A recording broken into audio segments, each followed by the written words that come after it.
Today we're going to be talking about artificial wombs and are women becoming obsolete? Are we disposing of them?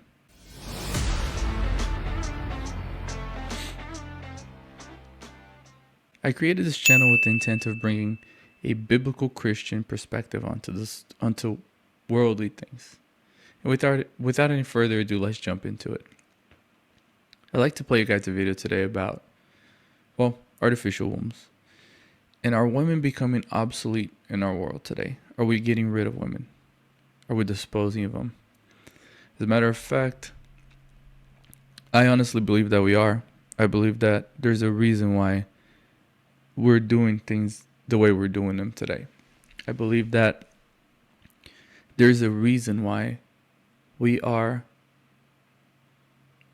in a way, attacking women, right? We have podcasts today dedicated to attacking women, like Red Pill Podcast, that only, and I get it. I get a lot of women go out there and they choose the wrong life, and there's consequences to the things that we do.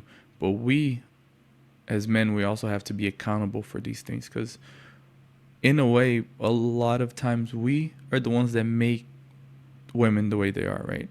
If we lived according to how we're supposed to live, how we used to live, you used to honor women, right? We used to make sure that they were cared for and they were taken care of, and that we used to make sure that they didn't become what they're becoming today, right?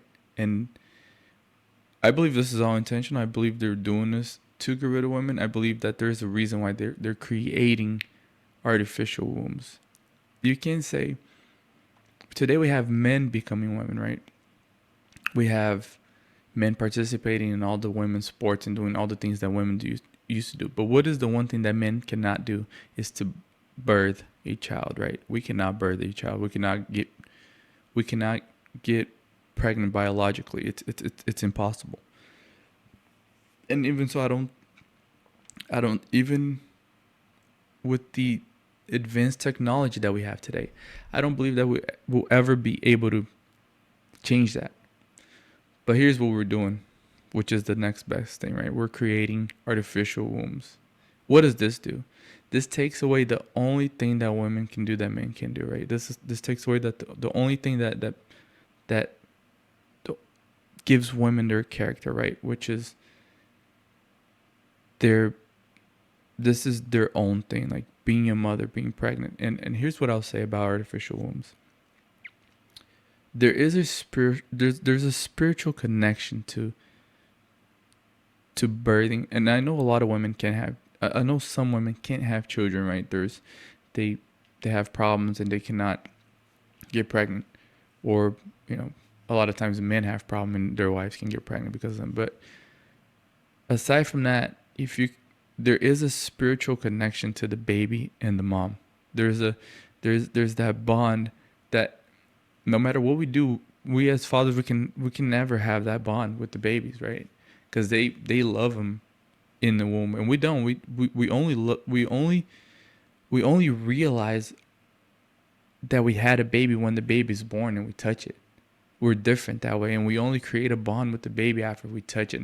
And we do all these things, like we get attached, of course, and we talk to the belly and we do all these things, but there is that special bond that moms have that we don't have. But without any further ado, let me show you guys the video.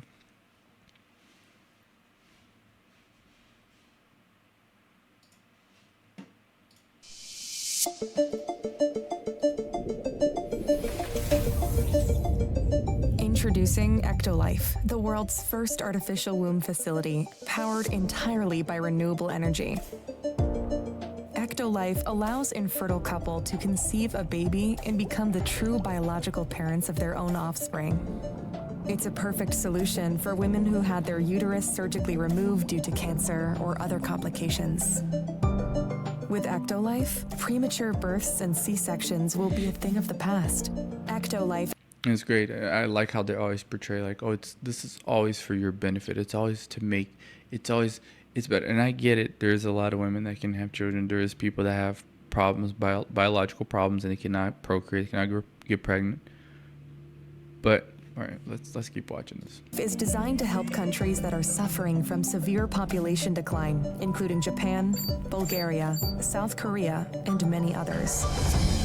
This is the other thing. They constantly tell us that they're depopulating the world. They constantly tell us that they're getting rid of people, and they're giving us things that makes us infertile. Won't mention anything so this doesn't get taken down or flagged, but they're constantly telling us that they're doing these things. They're constantly doing these things and they're telling us not to have kids. Oh, focus on your career. Do this first. Like, you should go. And I'm not advocating for anyone going out there and just getting pregnant just to get pregnant. I'm saying they shifted the focus, right? They, especially on women's perspective onto pregnancy, right? Oh, it's a burden. That's why this is exactly why abortion rates are so high, right? Because kids today, they're not a blessing anymore. The Bible says that this is the best gift we could ever receive is a child. But the world's point of view today is that kids are a burden. They're a burden. They're expensive. Oh, they're gonna delay your plans, and you should hold off as long as you can so you can have a baby. And the birth rate is declining drastically, right? And we have, like, I think this year Italy broke a record. I think they went 3 months without having a single birth, and that has never happened before in the history of the world. 3 months without a single baby being born, and that is insane. But The facility features 75 highly equipped labs. Each state-of-the-art lab can accommodate up to 400 growth pods or artificial wombs. Every pod is designed to replicate the exact conditions that exist inside the mother's uterus. One simple but brilliant trick to heat your home in 90 seconds and save thousands of dollars on your heating. A single building can incubate up to 30,000 lab-grown babies per year. Ectolife allows your baby to develop in an infection. I'll say this: they create the problem, then they give us a solution, right? Today, birth rate is declining rapidly, but now they're coming up with a solution to give us 30,000 more babies a year. Why not have people procreate naturally? Free And not only this, but this is also made in a way that's like, men are playing God, right? You can choose all the characteristics of the baby. You can make the baby strong. You can change their eye color, their hair color, if their hair is straight or curly. You can pick all these genetic features that you naturally get. And then they tell you, oh, in the end, you can also go and you can do a paternity test to make sure that the baby is yours. So, but I'll play you guys another video about this. So this video was also like 6 years ago. 6 years ago, they had created the whole thing, right? Now a year ago, they just came out with this video saying that now they're creating artificial wombs for actual babies. But 6 years ago, they tested it out on calves and I think rats. And but even before that, it goes back, I don't know, it goes back about, I would say, back to like 1997. I don't know how many of you guys remember this, but back in 1997, they created the first cloned sheep, right? What was her name? Dolly. And when they created her, when they made her, right, there was all these, like, I think Bill Clinton came out saying that they had the technology was so advanced, and this was 1997, almost 30 years ago. Technology was so advanced, and then it puts all these things into perspective. People thinking that, oh, we're too far from cloning, we're too far from this, but these things they're all here. Like, they don't talk about it anymore. Even like Bill Clinton said that the government was not going to join in on the project, but they were overseeing it, so it didn't get out of hand, right? Back then in 1997, our technology wasn't as advanced as it is today. How far do you think that we've gotten today, 30 years later? And I'll say another thing. I'll say, like Bill Gates said, like, a lot of people don't know this, but we only hear the technology when they want us to hear, right? Like when he said that, I've said this on this channel before. He talked about how his advantage was that he went to a high school that had computer and internet back in the 70s. So he had computers and internet back in the 70s, like early or late 60s, early 70s. And computers were only made known to us in the like 80s, like mid 80s, like for regular people. So I think the technology that we hear about usually only comes out, or not that it comes out, but the technology that we only know about technology that they want us to know, right? And you can look at this. You can look at AI and see this. Like they have been implemented in all these things, and we've had AIs in all the things, like all these apps that we use on our phones and computers. They all use AI. But now we're hearing about AI, and people are like, oh yeah, it makes a little picture, it does this, or now, oh, it's going to take over and have a mind of its own. It's been around for a long time. We're now just talking about this. We're now just finding out about this. But AI has been around for a long time. Now they want us talking about it, usually because they want to do something with it, and it's going to come to a point where they need us to trust it or something. This is what my personal belief. But we have to believe that AI is going to make impartial decisions and make decisions for us, and it's going to be impartial. It's going to be based on what's best for us. But my point to all this is like, let's watch this video and you can see like. Dr. Emily Partridge is a co-inventor of that womb-like device and joins us now from our studio in Toronto. Thanks for joining us today. That's a pleasure. Quite an amazing accomplishment here. Tell me, when you were thinking about this initially, what the idea was. Well, you know, as a physician training in Toronto, I spent a lot of time in neonatal intensive care units seeing the consequences of extreme prematurity. It is an incredibly frustrating problem clinically because of how limited we are in terms of what we can do to support these babies at present time. So really, from the time of my earliest stages of medical training, I started looking into this technology. And when the opportunity came to go to CHOP, which is a center of excellence for fetal surgery, I pitched this idea really with the belief that this offered an unprecedented opportunity to improve what we can do for these babies. Let's talk about what you can do, because right now a baby born premature would go, I guess, into an incubator. What would be different about this? I'm going to call it a bio bag, but it's an artificial womb. That's correct. Presently, infants that are born at the cusp of viability are faced with a lot of problems because of how immature the organs are. One of the biggest hits is the lungs. They're really not ready to breathe air yet. A fetus in utero.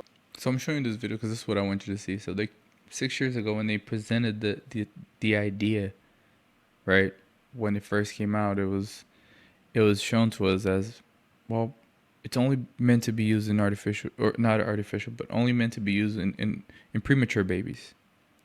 And there's so many problems that come with a premature baby, and they're not fully developed. But she says later on in the interview that they had no intentions of making this a full-term thing where the baby would just be born from this. Like, no, you need a mom first, and then the baby comes here. But this is how they originally pushed out the idea. But now they're creating artificial wombs. Is surrounded by fluid and actually breathes that fluid. This is part of how the fetus grows lungs and the muscles required to breathe. So when these little ones are born, quite often they're not able to support ventilation on their own. They require intubation. I was watching a podcast with this psychologist, right? And she was talking about how women need a good supporting husband to be good moms.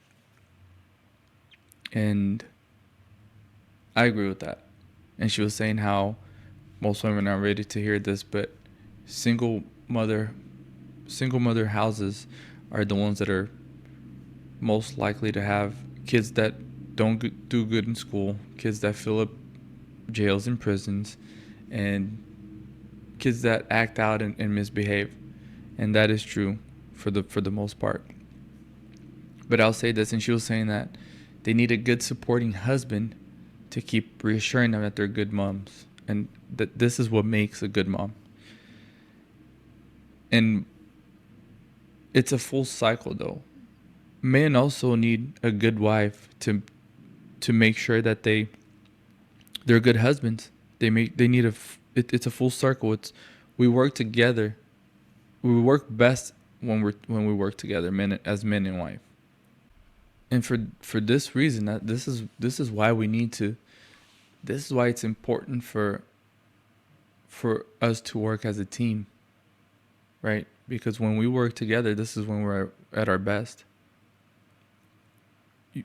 A husband can only be a better husband when he has a good wife that supports him. He can only go out and do the things that he's supposed to do when he has a good wife that supports him and tells him that he's doing a great job, or tells him. And I'm not saying like we need reassurance. I'm just saying that we work better together. We work better as a team. We're supposed to work as a team. We're supposed to work together. We're supposed to do these things together. And we set the foundation for her to be a good wife by doing the things that we're supposed to do. Therefore, setting her up to set up a good foundation for us to be the good husbands that we're supposed to be. And by working together, this is when we're at our best. And we have this misconception today that we don't need each other, or we have to do things by ourselves, and men need to do things by themselves. And no, we need to work together. This is when we're at our best. And there's a reason why the Bible tells us that we need to care for women, and a lot of times people think that it's like, oh, it's because they're weak, so we need to protect them because they're weak. No, we need to protect them because they're special, because they're important. And this job is only supposed to be done by them. They're the ones that are supposed to have babies. They're the ones that are supposed to birth babies, not men. I'll tell you a Bible verse here of how we're supposed to take care of women. All right, so in Ephesians 5:25-33 says, I bear with me because it's a little bit of a long read. It's not that long, but just bear with me. Husbands, love your wife just as Christ loved the church and gave himself up for her. So the first part here says that we're supposed to have the love for our wives that Jesus had for the church, right? And what was that? That was a sacrificial love.